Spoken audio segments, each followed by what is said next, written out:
everyone, I'm Sarah Sach, and guess what?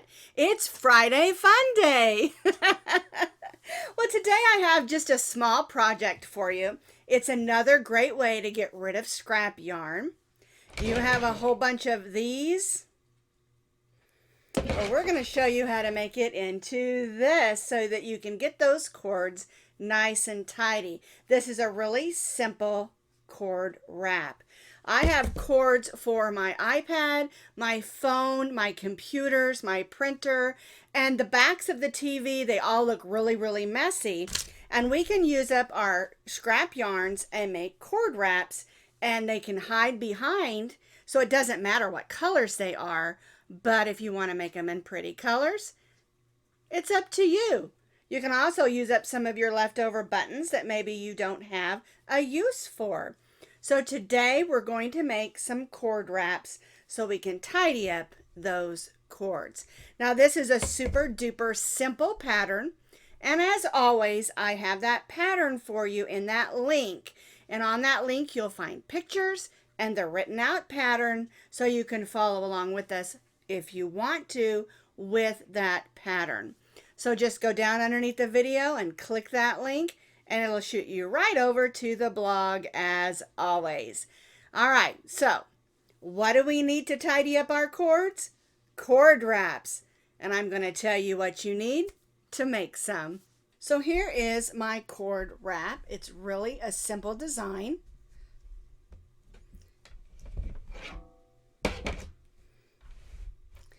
And here's my tape measure, and you can see it measures about 8 inches by about 4 inches.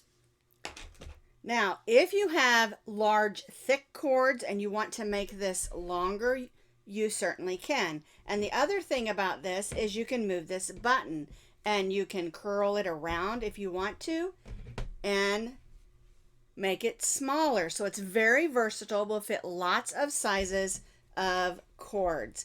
It's just a flat area, and then we do some decreased stitches, make our buttonhole, sew on our button, and there you have it. Super simple and easy way to tidy up all these cords. And it works for thick cords too, like your microphone cords and your TV cords, things like that. And you can add more length if you need to. All right, so you're going to need some medium weight number 4 yarn. I'm going to use this pretty purple just because I like it. This one was a leftover variegated blue, has a little bit of darker blue there, but it works great because it really doesn't matter what color they are unless you want them to maybe match your decorations. You can also do them all in, say, a beige or a black, depending on what color your wall is or what color your cord is, if you want to hide it. Like if you wanted to hide it with these, you could use a white yarn. It's totally up to you. And also, get in that yarn stash, use up some of those leftover yarns, and make something useful. All right, now as far as the button, you're going to need about a 1/2 inch to 1 inch size button. The buttonhole is big and stretchy because we want you to be able to get it on there nice and quickly, but we also want it to stay buttoned, okay? And so I would say, like this one here is a little bit longer. I'm going to use this one today, but you can also use wooden. Just get in your buttons and see what you have that you haven't used and make your buttonhole fit. But I'm going to say about a 1/2 inch button to a 1 inch button will work just fine. And the amount of yarn, you know, you're going to need maybe a 1/2 ounce at the most, but if you're going to make it longer, you'll need more. And keep your tape measure handy. That way you can measure as you go and see if it's going to be long enough to wrap around your cords. We're going to be stitching with our H hook, which is a 5.0 millimeter crochet hook. Again, you're going to need a button. You'll need your needle for weaving in ends and sewing that button on. And then, of course, you're going to need your scissors. And then a whole bunch of cords. Oh, and another place this works great is on your blow dryer and curling iron to keep those cords wrapped up nice and neat also. We're going to begin with a slip knot, and we're going to chain 11 chains.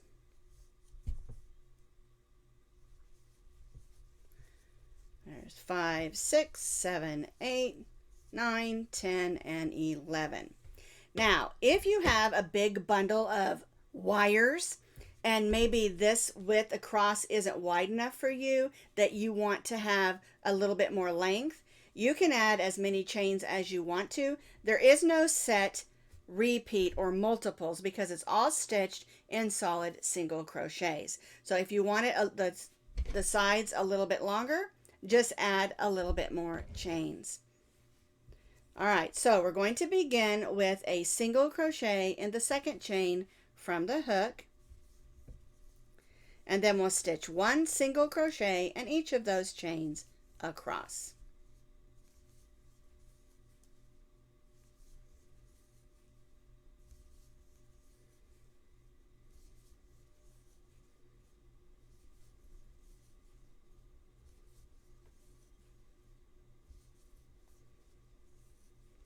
And chain 1.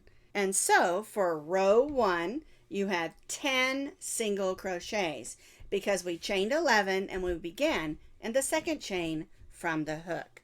We chained 1. The chain 1 does not count as a stitch here or on any of our rows. So we're going to turn. We're going to begin in the very first single crochet and stitch 1 single crochet in each of the single crochets across.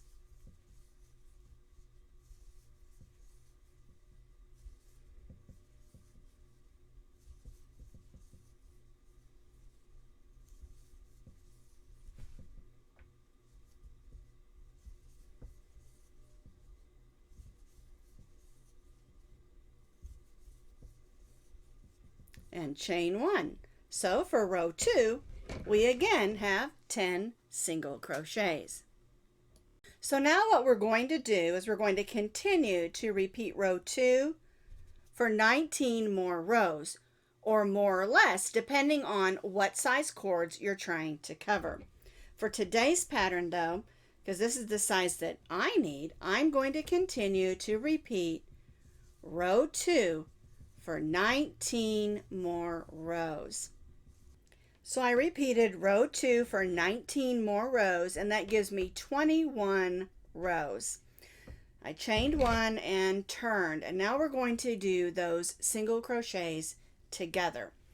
All right, so we're going to go in the first single crochet and pull up a loop. Then we'll go in the next single crochet and pull up a loop. Yarn over and go through all 3 of those loops. Now we're going to stitch a single crochet in the next 6.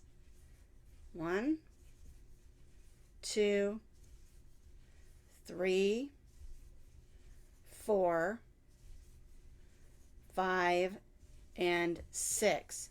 And this leaves 2 stitches unworked, and we're going to stitch the last 2 together. So go in, pull up a loop, go in the next one, pull up a loop, yarn over and go through all 3 of those loops and chain 1.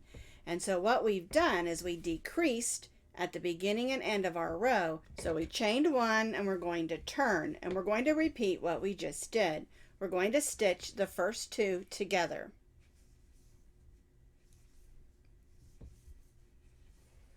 Then we'll stitch 1 single crochet in the next 4. 1, 2, 3, and 4. That leaves the last 2 stitches, and we'll stitch those 2 single crochets together and chain 1. So now we have 1, 2, 3, 4, 5, 6 stitches.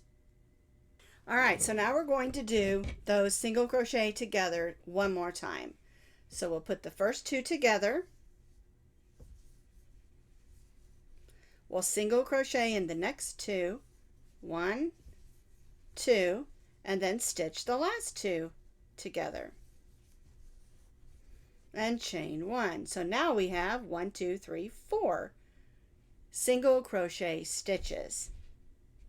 So on this row we're going to make that buttonhole. So what we're going to do, we chained 1, we're going to turn our work, and we're going to stitch the first 2 together as we've been doing. We're going to chain 4.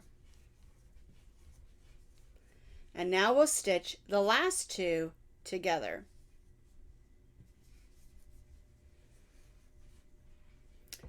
And that makes our buttonhole. The last thing we're going to do on this is we're going to evenly single crochet all the way around our wrap. But this is how it should look at this point. So on every other row, we chained one and turn. We're not going to turn this time. We're just going to chain one. And now we're going to evenly single crochet around. All right, and when you evenly single crochet, you want to be careful to try not to go in the holes, but rather go in the sides of the stitches. There's not a set number of stitches you should have. You just want it to look nice and neat, and try your best to go in those holes. All right, and so I worked my way down around this corner. I should say this curve, because that is a curve, not a corner. All right, and so now I'm just going to work my way down the side of my wrap. We want the edges to be nice and neat, even if they may not be seen too much, but they might be, so we might as well be neat and tidy, right? All right, so I'm going to work down the side. In this corner, I'm going to place 2 single crochets. Then I'm going to work across this corner and place 2 single crochets in this corner, and then work my way back up here. And then I'll show you how to do that buttonhole.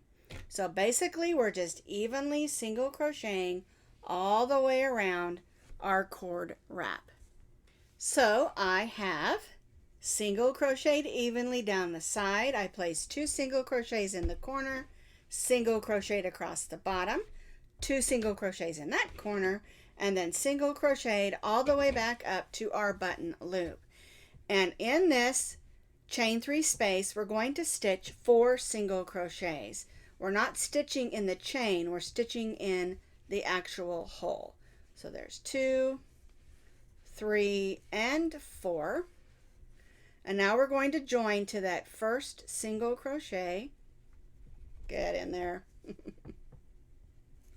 There we go. And cut our yarn.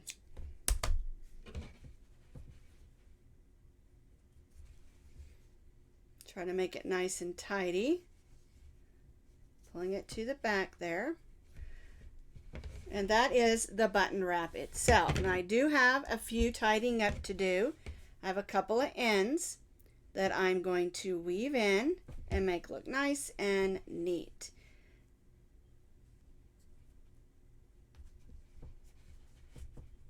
And so I'll weave this end in and this end in, and then I'll show you how to add that button.